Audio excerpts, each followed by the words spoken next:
Então, voltando aqui ao mutismo seletivo. Quais são os critérios do mutismo seletivo?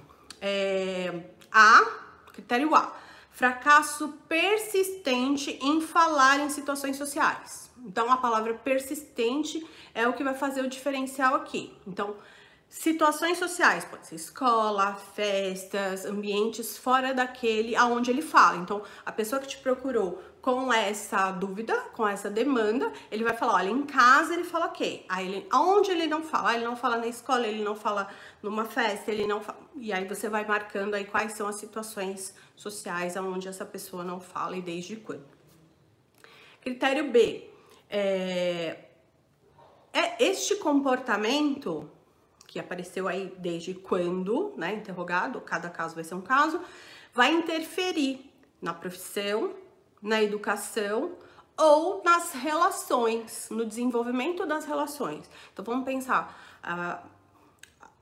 uma criança de 6 anos, ela já tem ali um melhor amiguinho na escola, né? Ela já é convidada para festinhas, ela já fica com alguém no intervalo, né? Já tem algumas coisas aí que estão acontecendo. Ela já comenta, aconteceu isso, aconteceu aquilo.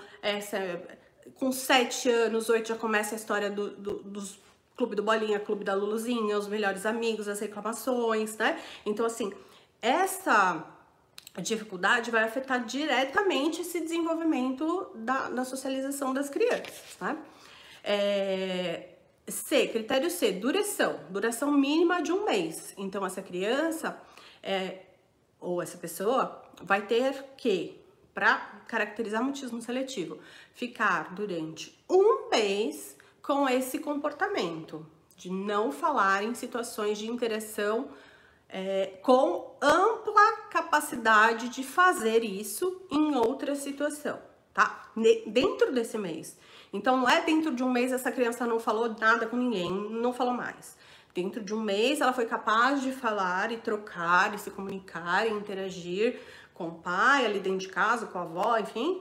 E fora, em interações sociais, outras não. Critério D é bem interessante. Aconteceu algumas vezes, não de mutismo seletivo, mas da gente ter que levar em consideração o idioma nas avaliações diagnósticas do autismo com língua, tá? Então, levar em consideração o idioma, a cultura, tá? Eu não falo inglês, tá? Então, eu não avalio crianças. Já aconteceu de pedirem pra gente avaliar uma pessoa vindo foi uma vez de Londres e outras 2 vezes, uma do Canadá e uma outra dos Estados Unidos, que a família estava vindo para cá porque não estava conseguindo fazer as avaliações fora e queria fazer a avaliação.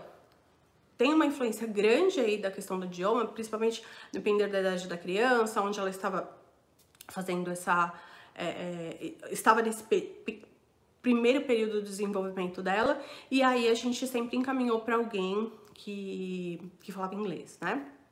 Mesmo que os pais falassem português, porque tem uma influência aí, tá? Então, nesse caso aqui, esse fracasso não se deve ao idioma. Então, vamos supor, um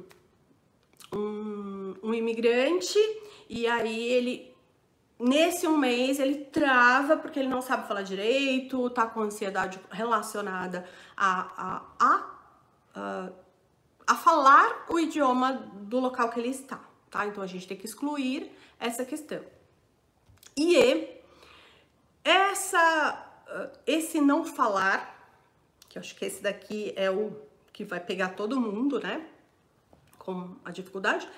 Essa questão não é melhor explicada por outros transtornos da comunicação, né? Porque o mutismo seletivo outros transtornos não. O mutismo seletivo é um transtorno ansioso, né? Mas não é explicado por um transtorno da comunicação, como, por exemplo, o transtorno da fluência, que poderia ser uma gagueira, né? Transtorno da fluência na fala. Um transtorno da comunicação apragmática, que a gente vai estudar. Não se deve ao transtorno da comunicação social, que é o transtorno da pragmática, também chamado, né? E nem é melhor explicado por um transtorno do neurodesenvolvimento, como TEA, ou transtornos psicóticos, esquizofrenia e psicoses, tá? Esquizofrenia é muito difícil de fazer o diagnóstico, Transtornos psicóticos também muito difícil de fazer um diagnóstico. Então, esse critério E, ele é muito difícil de excluir todas essas opções, tá? Então, o diagnóstico do mutismo seletivo é raro.